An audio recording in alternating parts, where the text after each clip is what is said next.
सच्चिदानंद।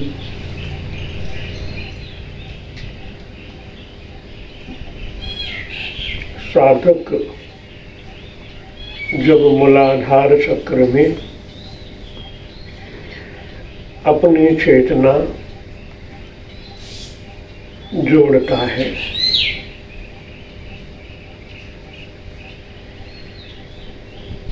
जब साधक निर्विचार होता है,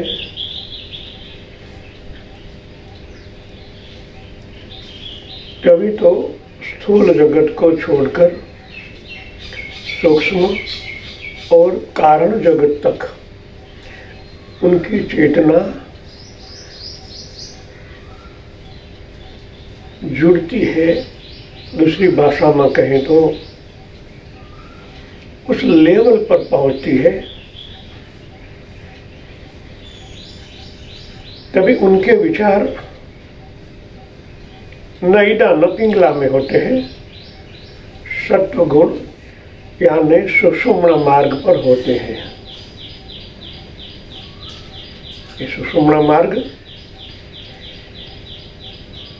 ईदा पिंगला के समन्वय से उस दोनों के तत्वों को अपने अंदर समाविष्ट करके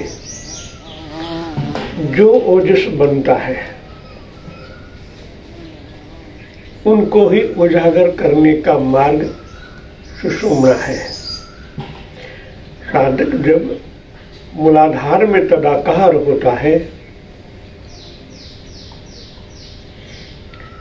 तब की जो अनुभूति है, इसके बारे में शास्त्र में लिखा है, तदंतर वही कमल पर कमल के आकार का कमल की भ्रांति निर्मल कुछ पंखुड़ियां से सुशोभित एक चक्र का आकार भी साधक को दिखाई पड़ता है। पहला शब्द है तदंतर।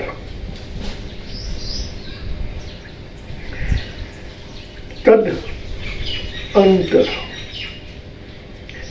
तद को अब जीवात्मा दूर हो गया है, अब तद खुद को,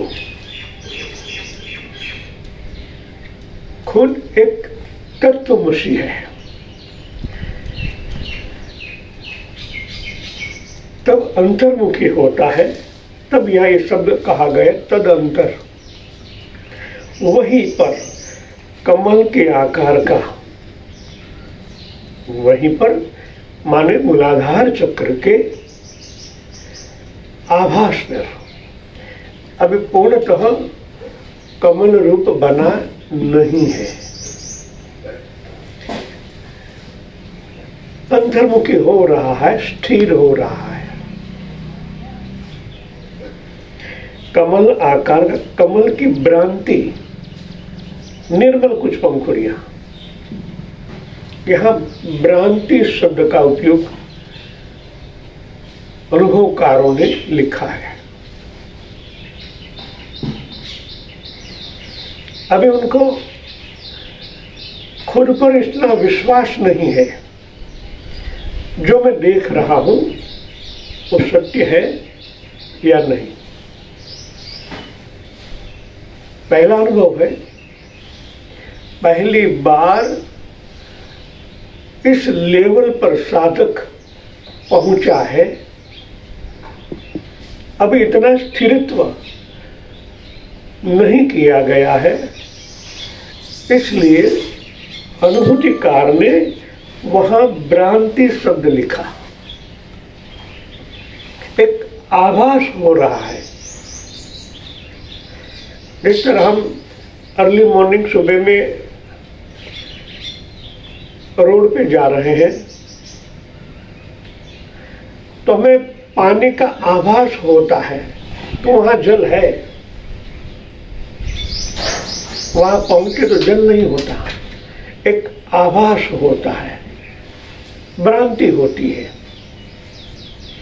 क्योंकि अर्ली मॉर्निंग में वातावरण में जल तत्व का प्रदान होता है। और वातावरण के अंदर प्राण तत्व तो है ही। भगवान के सूक्ष्म, सूर्य भगवान के सूक्ष्म तरंग वहां विदित होते हैं, तब एक आभासी चित्र पैदा होता है। इसी तरह साधक जब उस अवस्था में पहुंचता है तो खुद यानी चेतन जब वहां पहुंचता है तो वहां तो एक परमात्मा की कृपा, जिनको हम तत्व कहते हैं, अव्यक्त तत्व, वो वहां है। साधक जितना तदाकार उनके साथ होता है, ऐसा ही आकार स्पष्ट उदय होता है। अभी हुआ नहीं है, इसलिए यहाँ भ्रांति शब्द लिखा गया है। भ्रांति निर्मल कुछ पंखुड़िया से। भ्रांति भी कैसी है? कुछ अभी स्पष्ट नहीं हुआ कि कितनी पंखुड़ियां है। कुछ पंखुड़िया का मतलब ये होता है जो शक्तियां वहां डेवलप है,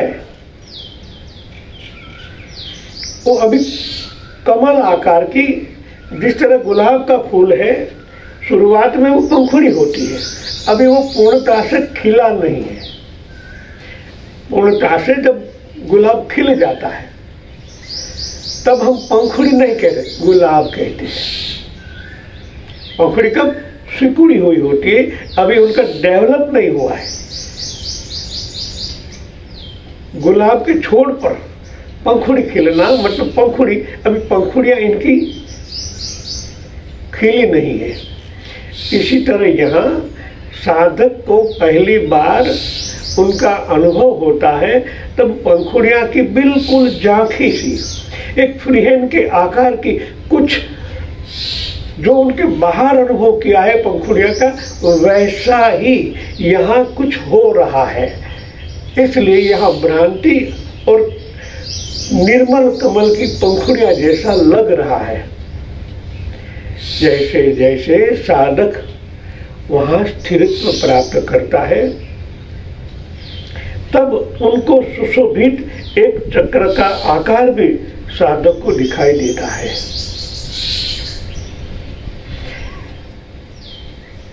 अब यहाँ चक्र की बात हुई, पहले पंखुड़िया की बात थी, इनके बाद चक्र बना।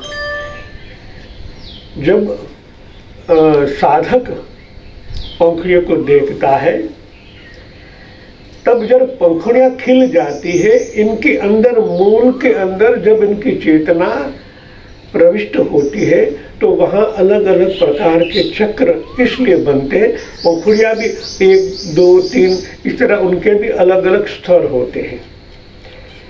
कोई 4 पंखुड़ियों से बनता है, कोई 6 पंखुड़ियों फूल बनता है, कोई 8 से बनता है। वो परमात्मा की कृपा वहाँ जिस तरह होती है, इसी तरह का अनुभव साधक करता है। ये कहने जा रहे हैं अनुभूति करने वाले दिव्यात्मा। जय श्री राम।